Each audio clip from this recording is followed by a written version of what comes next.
There's been a significant increase in the level of concern about vapor intrusion. Vapor intrusion is the intrusion of chemicals into the air inside buildings. This applies to any building constructed on a site that was previously used for commercial or industrial purposes. The chemicals that we're talking about were commonly used for cleaning, and more particularly for dry cleaning, into the 1990s. Those chemicals may have gotten into the ground and therefore might be available to come up through the ground into the space of a building.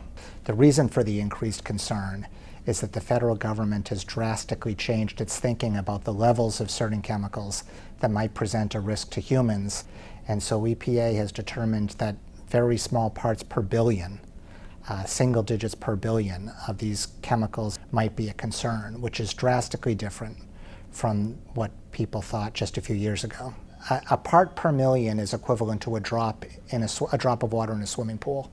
A part per billion is 1/1000th of that.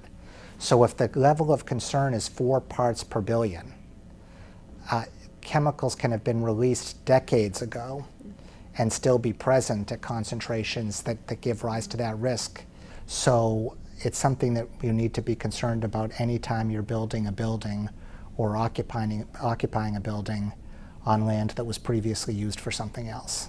The good news about vapor intrusion is that it's easy to determine if you have a potential problem and to address the problem up front.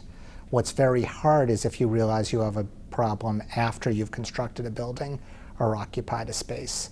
So if you're building a building, you want to make sure that you hire the right team of experts, consultants, lawyers to do investigations to see if you have a problem.